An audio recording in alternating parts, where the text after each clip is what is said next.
અમરનાથ યાત્રાના રજીસ્ટ્રેશનમાં તંત્રની અછત અને સર્વર ડાઉનથી શ્રદ્ધાળુઓમાં નારાજગી. સુરતમાં અમરનાથ યાત્રાના રજીસ્ટ્રેશન માટે શ્રદ્ધાળુઓને ભારે હાલાકીનો સામનો કરવો પડી રહ્યો છે. સિંગ રોડ પર આવેલી જમ્મુ કાશ્મીર બેંકની બહાર 500થી વધુ શ્રદ્ધાળુઓ લાંબી લાઇનમાં ઊભા છે, જેમાં કેટલાક યાત્રાળુઓ 17 કલાકથી રાહ જોઈ રહ્યા છે અને આ સ્થિતિએ તંત્રની વ્યાખ્યા ઉપર પ્રશ્નાર્થ ઊભા કર્યા છે. જમ્મુ કાશ્મીર બેંક દ્વારા માત્ર 25 શ્રદ્ધાળુઓનું રજીસ્ટ્રેશન કરવામાં આવ્યું છે, જ્યારે સ્ટાફની અછત અને સર્વર ડાઉન હોવાની ફરિયાદો સામે આવી છે. આ સમસ્યાને કારણે શ્રદ્ધાળુઓમાં ભારે નારાજગી જોવા મળી રહી છે અને તેમણે ધાર્મિક સૂત્રોચ્ચાર સાથે વિરોધ વ્યક્ત કર્યો. મોડી રાતથી લાઇનમાં ઊભા શ્રદ્ધાળુઓએ તંત્ર સામે તીવ્ર આક્રોશ વ્યક્ત કર્યો છે અને શ્રદ્ધાળુઓએ તંત્રને વધુ સુવ્યવસ્થિત વ્યવસ્થાઓ માટે અપીલ કરી છે, જેથી રજીસ્ટ્રેશન પ્રક્રિયા સરળ બને અને શ્રદ્ધાળુઓને રાહત મળે. આ સ્થિતિએ તંત્રની કાર્યક્ષમતા પર પ્રશ્નાર્થ ઊભા કર્યા છે અને શ્રદ્ધાળુઓએ તંત્રને તાત્કાલિક પગલાં લેવા માટે અપીલ કરી છે, જેથી રજીસ્ટ્રેશન પ્રક્રિયા વધુ સુવ્યવસ્થિત બને અને શ્રદ્ધાળુઓને યોગ્ય સેવા મળી શકે. મારું નામ રવિ મિત્તલિયા છે. હું સાંજનો 9 વાગ્યાનો આવેલો છું, પણ હજી સુધી અમને આ બેંક તરફથી કોઈ સપોર્ટ મળ્યો નથી. હવે આ લોકો એવું કહી રહ્યા છે કે સર્વર ડાઉન છે.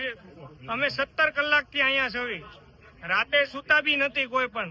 અમે 25 થી 30 જણા અહીંયા રાતે આવી ગયેલા છીએ, પણ હજી કોઈ વસ્તુ અમારું થયું નથી. અમે આ બેંક વાળાને વિનંતી કરીએ છીએ કે અમારું થોડુંક અમારી માથે બી દયા કરીને થોડુંક ન્યાય અપાવે એવી આશા છે, પણ કોઈ જવાબ મળતો નથી બેંક તરફથી. મારું નામ જગદીશભાઈ મેયર છે. અમે શિવસેવક ગ્રુપ સુરત અને શહેરમાંથી આવીએ છીએ. અમે ગત રોજ અહીંયા જણાવેલું હતું કે ભાઈ અમરનાથ યાત્રા ચાલુ થઈ રહી છે. ગઈકાલ રાતના 9 વાગ્યાથી લોકો અહીંયા આવીને બેઠેલા છે. સવારના 4 વાગ્યાથી લોકો અહીંથી લાઈન લગાડી દીધી છે. અમે સવારે આવીને પૂછ્યું તો તે લોકો એવું જણાવ્યું કે માત્ર 25 જણાનો કોટો છે, જે પહેલગામથી અને 25 જણા બાલતાલથી જશે, જે તદ્દન ખોટું છે. એવરી યર 100 જણાનો કોટો જમ્મુ કાશ્મીર બેંકને ફાળવેલો હોય છે. આ લોકો 25 જણાના કોટાની અંદર બાકીના 75 જે બચે છે બંને સાઈડથી, એનું શું કરવા માંગે છે? અમે એઓને પૂછ્યું કે 75 બંને રૂટના 75 150 ટિકિટ પર ડે ની વધશે, એનું શું કરવા માંગો છો? તમારા મળતિયાઓને આપવા માંગો છો?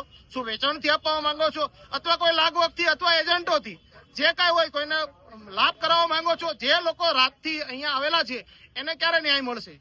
અમે લોકોને બીજું કોઈ જરૂર નથી. પ્રેસ મીડિયાને ખાલી અમારી એટલી વિનંતી છે કે જે લોકો ગત રાતથી અહીંયા ઉભેલા છે એ લોકોનો બધાયનો રજીસ્ટ્રેશન થવું જોઈએ, એને ન્યાય મળવો જોઈએ અને બાબા અમરનાથની સુખ શાંતિથી યાત્રા થવી જોઈએ.